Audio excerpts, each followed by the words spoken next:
Hoje eu coloquei como título da palavra animem-se, tenham bom ânimo, né?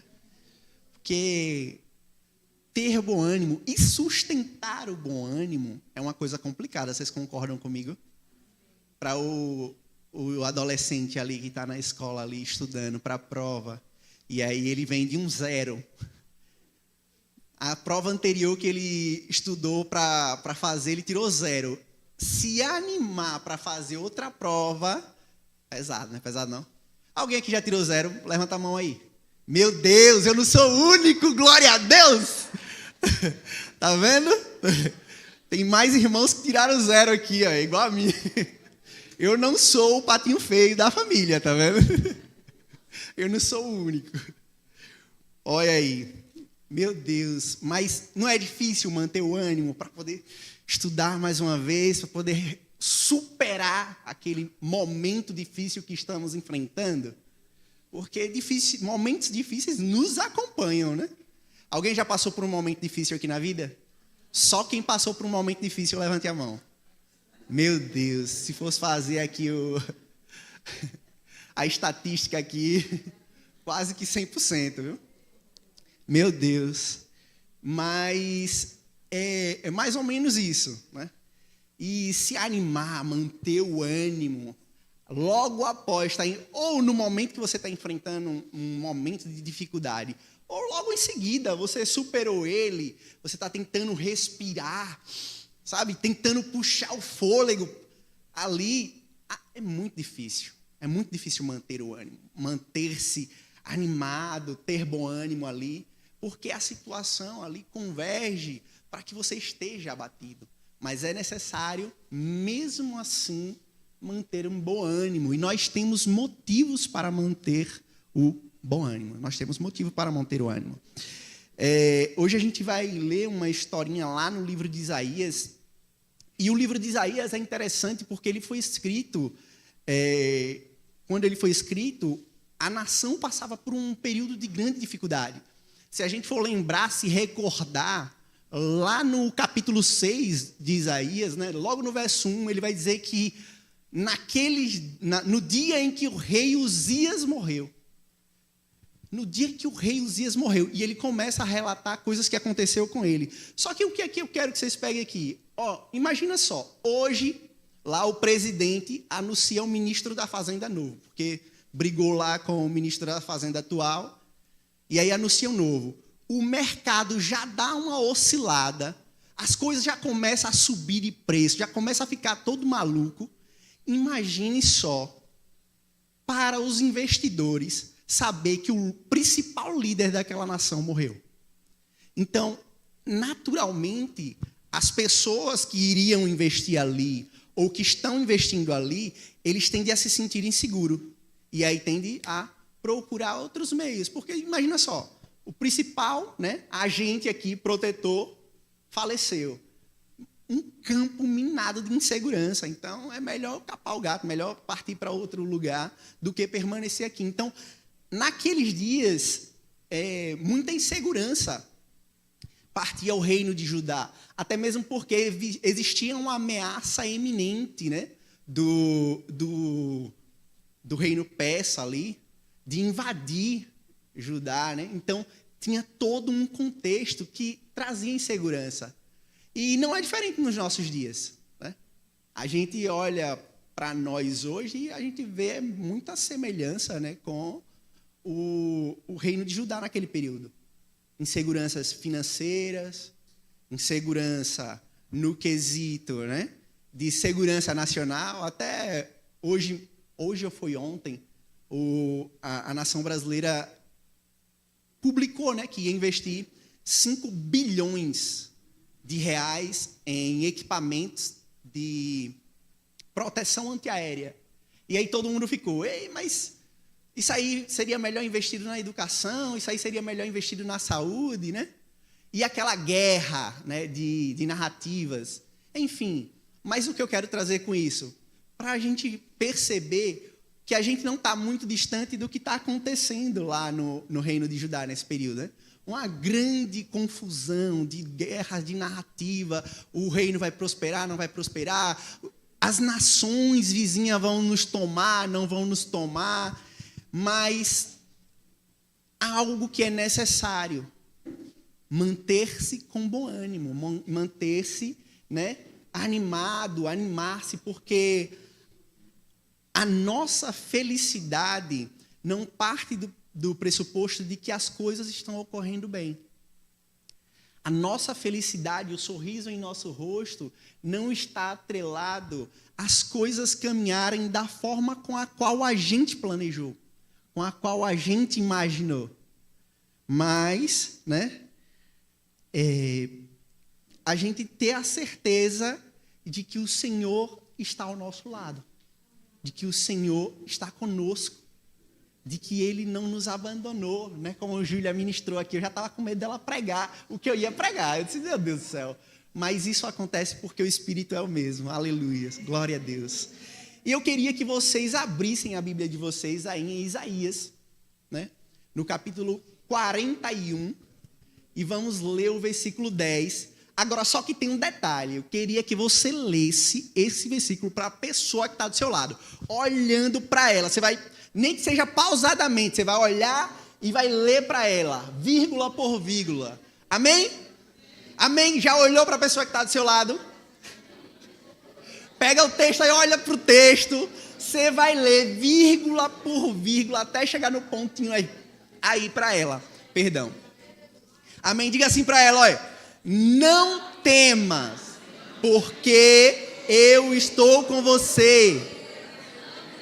Epa, peraí que embolou. Peraí que embolou. Meu Deus. Vírgula por vírgula. Amém, igreja? Amém. Vírgula por vírgula, todo mundo junto, só que você vai olhar para a pessoa que está do seu lado, tá bem? Amém? Amém? Amém? Glória a Deus.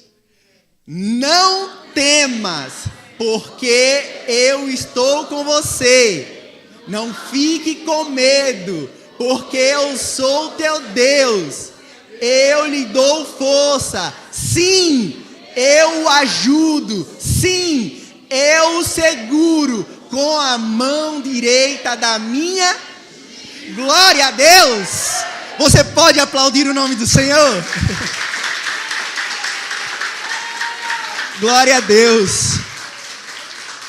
Amém. Isso é o Senhor dizendo para você.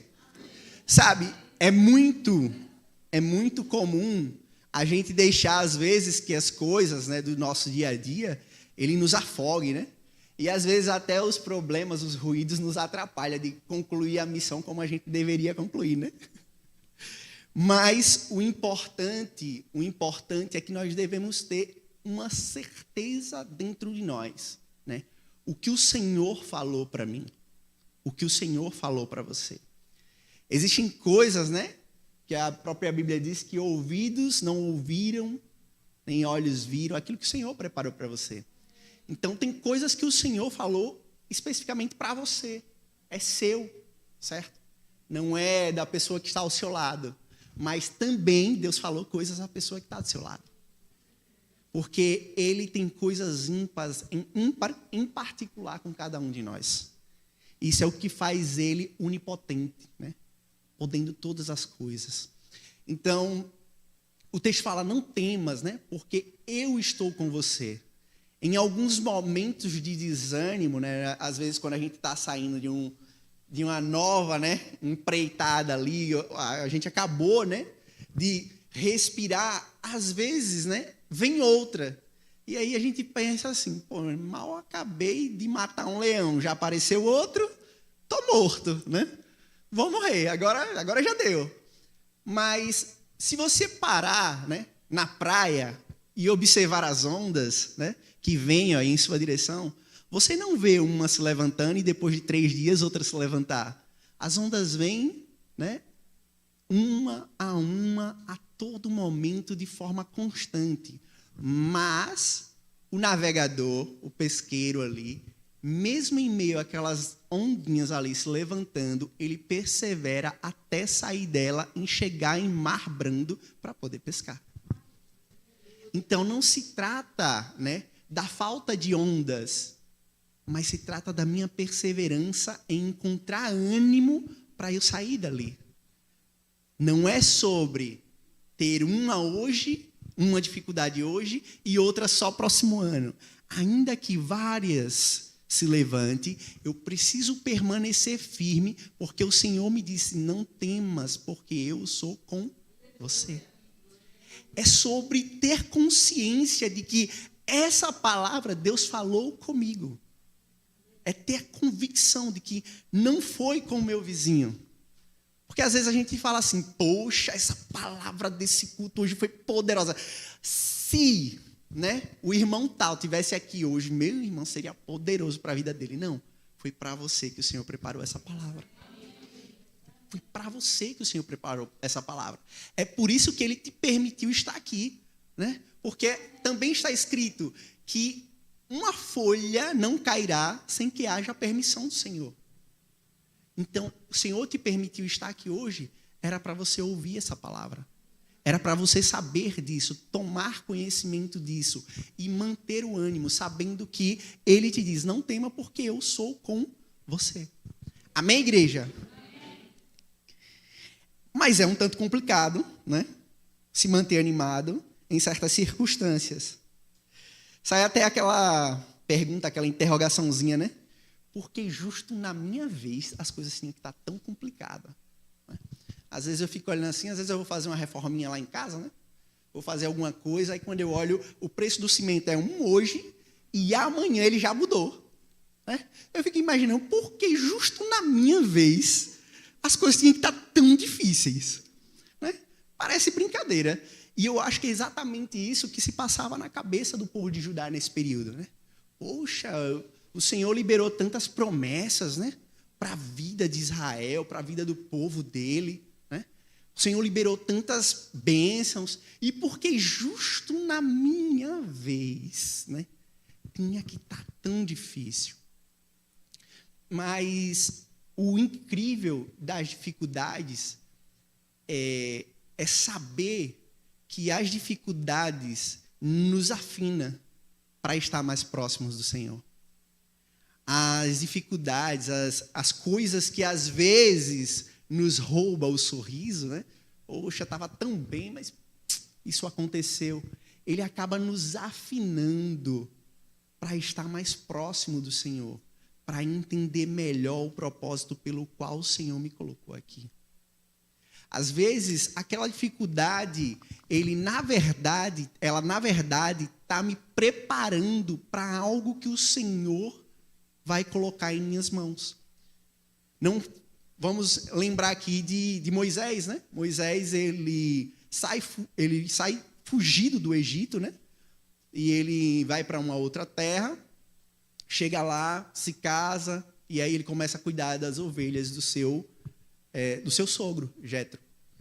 Então, ele leva as ovelhas pelo deserto, conduz ela até pastos verdejantes, um momento de muita dificuldade. Imagine aqui, para Moisés, lembrar que ele sentava em uma mesa farta, cheia de bons alimentos, do melhor que a terra poderia oferecer, mas em um momento de muita fartura. E agora ele se encontra em um momento de muita dificuldade, onde ele tem que passar às vezes dias, para poder levar as ovelhas para comer, mas voltar também com essas ovelhas, com todas elas em segurança, porque cada uma que ele perca no meio do caminho é um grande prejuízo. E se tem uma coisa que no meio da dificuldade nos deixa irado, é como se não bastasse estarmos em um ambiente de muita dificuldade, a gente ainda ter prejuízo. Já imaginou eu lá construindo minha paredezinha lá, levantando a minha casa, vou para casa, penso, porque eu suei, joguei duro lá o dia todo, chego no outro dia, o vento derrubou a parede. Ai, que brincadeira. Aí não, já não bastava ter a dificuldade de comprar o cimento caro, Passar o dia todo ali trabalhando, quando eu chegar lá, o vento derrubou minha parede. Então, ele tinha que ter todo o cuidado, tanto de ir quanto de vir. Mas a lembrança de que esteve em uma mesa farta, de que desfrutou de boas coisas. Só que aqui um grande detalhe, né? Aquela grande dificuldade que ele estava enfrentando, aquele grande processo pelo qual ele estava passando, fazia parte de um grande projeto. O projeto da maior libertação que a Bíblia narrou. A libertação do povo de Deus do Egito. Ele estava preparando um grande pastor. Um pastor não de ovelhas, mas de pessoas. Ele botou ele para pastorear ovelhas, talvez, porque primeiro os animais é mais fácil de lidar, né? Não, se você passar por esse aqui, eu acho que você aguenta lá o tranco. Mas é porque faz parte do processo, né? A gente precisa entender. E por isso, as dificuldades que enfrentamos hoje não podem roubar o nosso sorriso. As dificuldades, as coisas que nós estamos passando hoje, ela não pode roubar o nosso sorriso, mas ela tem que alimentar a nossa fé. Ela não rouba o nosso sorriso, mas ela alimenta a nossa fé. Por quê? Porque no momento que nós estamos no ápice da nossa dificuldade, a gente pratica ali aquilo que em Mateus está revelado, né? Entra no teu quarto em secreto, fala com teu pai que em secreto te ouve. E aí você começa a compreender o porquê de você estar passando por essa situação. E aquilo que talvez roubava o seu sorriso, agora não roube mais. Porque você começa a conhecer, a entender o porquê você está passando por isso. Podemos tirar 3 lições importantes sobre esses tempos difíceis, né? Sobre os tempos difíceis que nós passamos, nós podemos tirar 3 lições importantíssimas, que inclusive está no texto, né?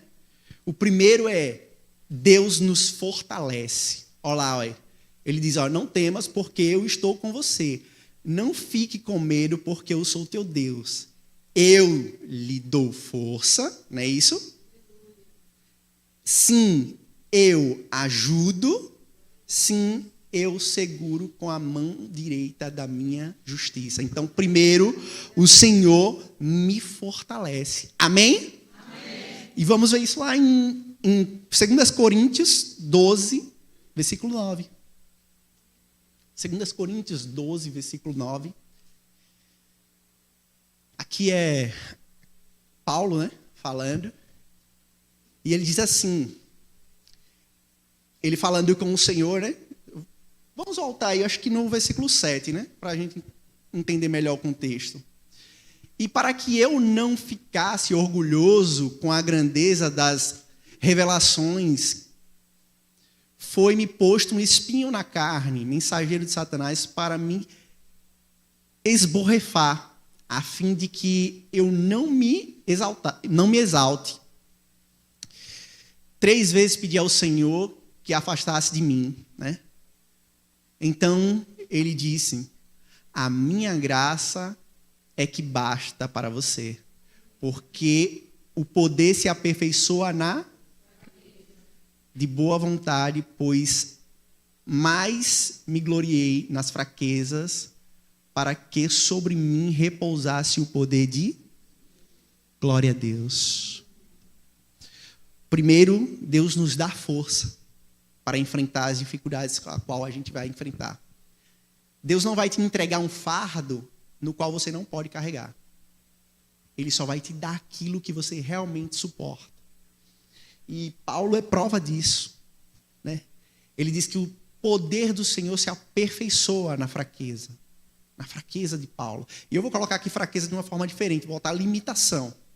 Sabe, naqueles dias de botar aqui, eu puxei falei de prova, né, para os adolescentes. Sabe naquele momento que você estuda e parece que nada entra na cabeça? Aí você vai para a prova, ó, e depois do 0, meu Deus, agora eu reprovo de vez nessa matéria, né? Aí chega lá para fazer a prova, aí quando vai fazer a prova, poxa, tinha tudo que estudou, o Espírito Santo veio lá e trouxe a lembrança. É Deus fortalecendo a sua mente.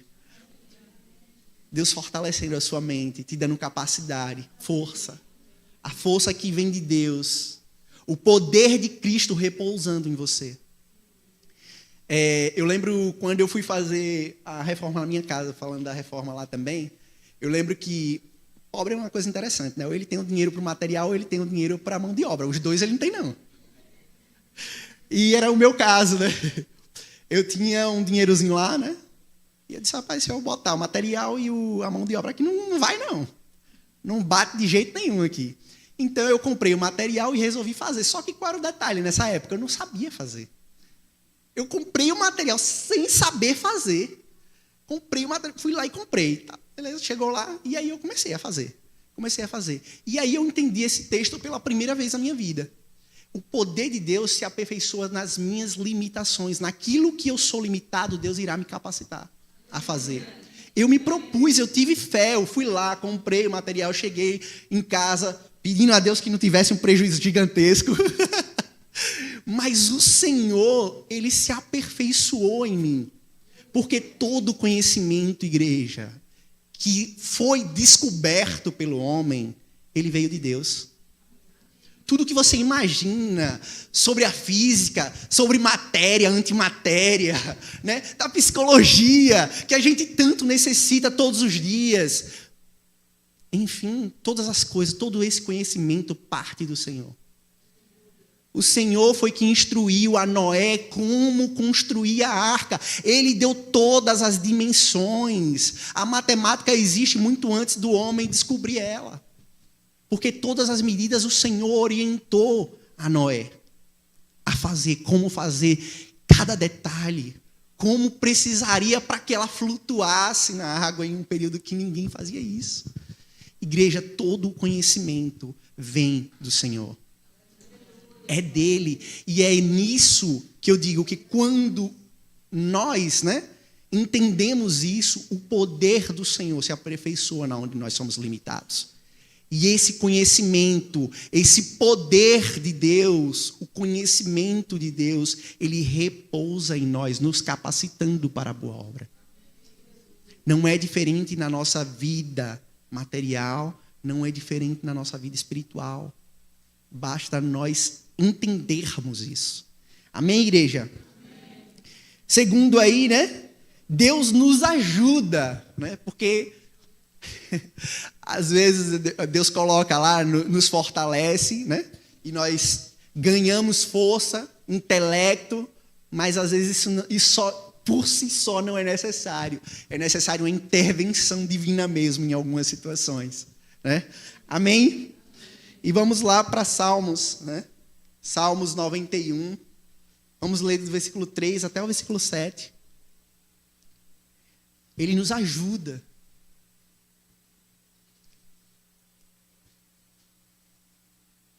Amém, igreja? Pois ele livrará você do laço do passarinheiro e da peste perniciosa. Ele o cobrirá com as suas penas e sobre as suas asas você estará seguro. A sua verdade é proteção e escudo. Você não terá medo do terror noturno, nem da flecha que voa ao meio-dia, nem da peste que se propaga nas trevas, nem da mortandade que assola ao meio-dia. Por fim, 7. Caiam 1000 ao seu lado e 10.000 à sua direita, você não será atingido. Glória a Deus. Aleluia. Glória a Deus. Esse é um dos textos mais conhecidos da Bíblia. Mas é uma verdade. O povo, os hebreus, eles não poderiam ter conquistado Jericó se não houvesse intervenção divina do Senhor. Porque a força dos nossos braços não seria o suficiente para derrubar uma muralha. Não seria suficiente. A cidade era fortificada, o exército era bem preparado, mas o Senhor intervém ali, dando livramento ao seu povo, dando vitória ao seu povo. E não é diferente nos nossos dias. Não é diferente nos dias de hoje. Sabe uma coisa interessante? Uma vez Miriam que estava conversando comigo, ela trouxe isso a mim. Ela disse, olha, se você parar para prestar atenção, os meninos não ficam doentes, normalmente.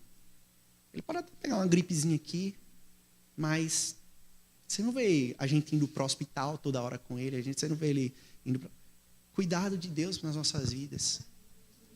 Cuidado de Deus. Sabe? Mas não é na área da saúde. Às vezes você tem um excelente controle financeiro e o diabo, o inimigo, não toca nas suas finanças, porque Deus intervém ali, ó, cuidando das suas finanças. Suas finanças se multiplicam. Por quê?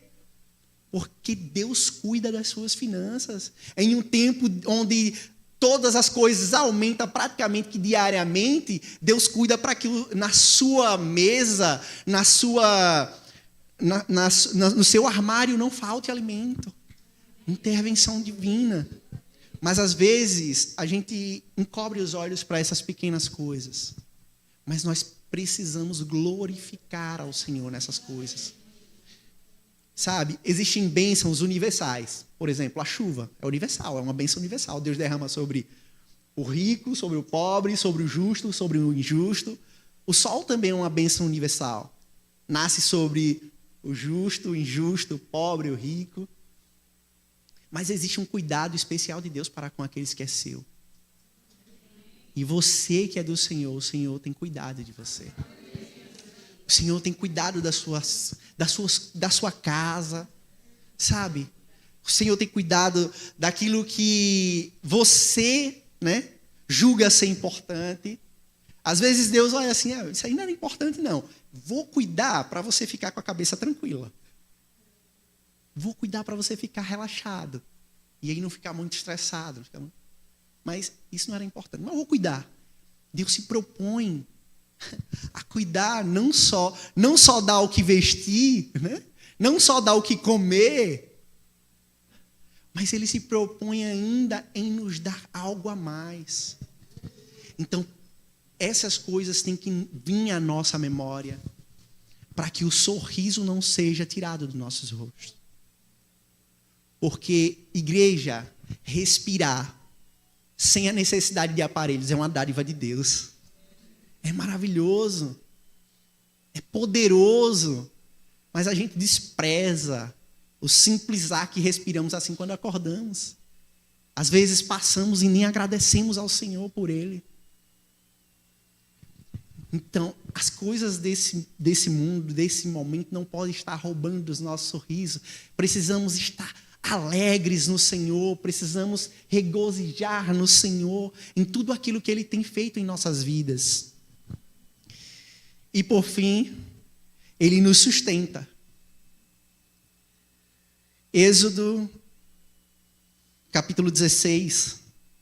Vamos ler o versículo 4 e depois o versículo 13, certo? Êxodo 16, vamos ler o versículo 4 e depois vamos ler o versículo 13, amém? Então o Senhor disse a Moisés: eis que farei chover do céu pão para vocês. O povo sairá e recolherá diariamente a porção para cada dia. Eu os porei à prova para ver se andam na minha lei ou não. Versículo 13. Versículo 13. À tarde apareceram cordonizes e cobriram o arraial. Pela manhã havia orvalho ao redor do arraial. Amém? O Senhor cuidando, o Senhor sustenta. O Senhor sustentando o seu povo durante o deserto. E não é diferente nos nossos dias. É a graça do Senhor que se renova todos os dias. Assim, quando o sol nasce, a graça do Senhor se renovando nas nossas vidas. E Ele cuida de nós. Mesmo a gente sendo como esse povo às vezes. Murmurando, reclamando, esquecendo de agradecer. A graça e a misericórdia do Senhor vem ao amanhecer e provê para nós. Eu já tive uma vez que eu parei, eu olhei assim, eu disse, meu Deus, e agora, como é que vai ser amanhã? Quebrado, zerado. Eu disse, eu tenho 2 filhos para dar conta, pai. Mas o Senhor veio e mostrou que Ele era meu pai, sustentando, É Ele quem nos sustenta. E isso precisa ser uma convicção nas nossas mentes. Isso precisa ser forte dentro de nós. Nós não podemos nos deixar levar pelas circunstâncias. Sabe? Quando a gente olha ao redor que as coisas não estão muito bem, nós precisamos ter convicção. Óbvio que isso não nos fará ficar estagnados esperando cair do céu. Não é isso. Mas precisamos, correndo atrás, com a convicção de que é o Senhor que sustenta a minha casa. O salmista fala assim, aí, se não é o Senhor que guarda a cidade, se não é o Senhor que guarda a cidade, em vão vigia o sentinela. É o Senhor que guarda a minha casa. Eu corro atrás para prover o alimento, mas é com a convicção de que um Deus poderoso não deixará nada faltar. Não deixará nada faltar para mim. Porque além de Deus, Ele é meu Pai. Amém, igreja? Glória a Deus. Eu queria que também a gente refletisse em uma coisa. Porque muitas das vezes nós só conseguimos ser contentes, né, quando nossa despensa ela está derramando, né? Quando nossa despensa ela está jorrando, né? Mas Paulo, ele deixa algo escrito, né, em Filipenses 4:11, que me chama muito a atenção. Filipenses 4:11. Ele deixa algo para nós que me chama muito a atenção. E é bom ter fartura. É bom estar abarrotada as despensas, né? Mas a despensa mais humilde não pode também tirar o sorriso do seu rosto. A despensa mais humilde, um pouco menos recheada, não pode ser motivo de murmuração. A despensa um pouco menos recheada ainda tem que ser motivo de contentamento. Ainda tem que ser motivo de alegria. E não encontrou, não? Filipenses 4:11. Deixa eu pegar aqui rapidinho. Uma poeira. Foi? Digo isto, não porque esteja necessitado, porque aprendi a viver contente em toda e qualquer. Precisamos aprender a viver contente em toda e qualquer situação. Porque a situação não define a nossa alegria. A nossa alegria não vem da situação. A nossa alegria não vem de ter uma conta recheada. A nossa alegria não vem de ter uma despensa cheia.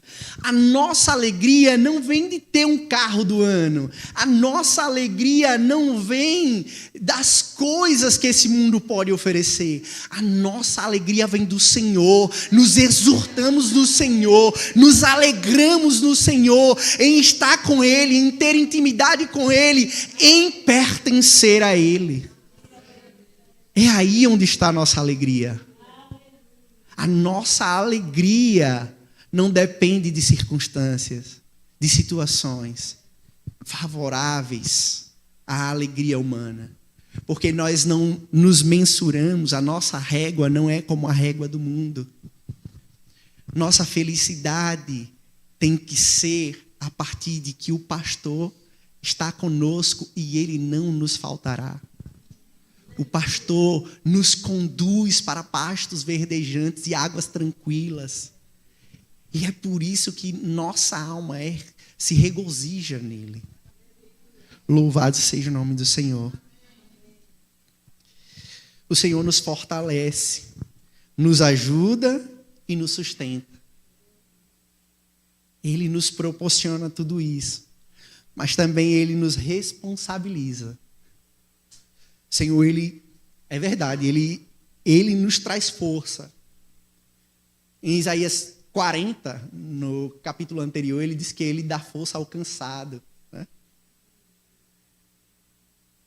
Aí ele diz ainda que os jovens certamente fatigarão, mas aqueles que esperam no Senhor terão suas forças renovadas.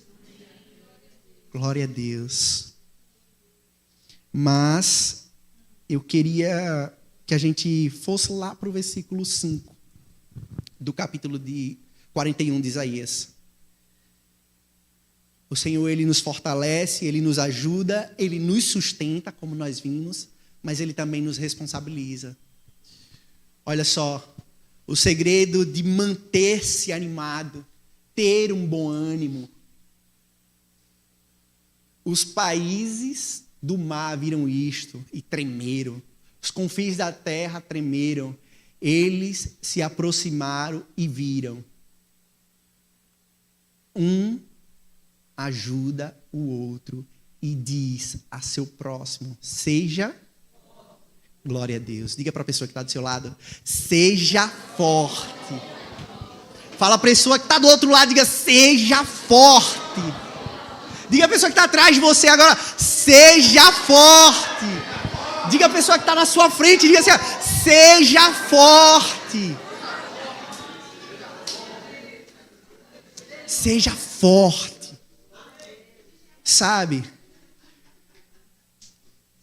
Enfrentar as ondas ali, ó, da praia, para empurrar o barquinho para chegar em mar brando, exige força, exige que sejamos fortes, exige que você não desista naquela primeira ondinha que você pegar. Precisa ser forte, precisa ser corajoso, precisa manter o ânimo, precisamos de força. O Senhor é nossa força. E se Deus é por nós, quem será contra nós? Pergunta ao seu irmão, diga, quem será contra nós? Diga a ele, o Senhor é com você. Fala para a pessoa que está do outro lado agora, o Senhor é com você. Agora eu quero que você diga assim para ele, somente seja forte e corajoso. Glória a Deus, aplaudam o Senhor. Louvado seja o nome do Senhor. Louvado seja o nome do Senhor. Deus é bom? Em todo tempo? Glória a Deus. Deus é maravilhoso. Deus quer ver todos os dias o sorriso em seu rosto. Não porque a situação é favorável, mas porque você tem contentamento em estar nele. Ele quer ver esse sorriso no seu rosto brilhando todos os dias. E que as pessoas que olhem assim digam, mas por que essa pessoa ri tanto? Né? E ela vai dizer assim, ela vai chegar para você, vai se incomodar e vai dizer assim, mas por que você está tão feliz? O mundo aí fora está se acabando, mas por que você está tão feliz? Aí você vai dizer a Jesus.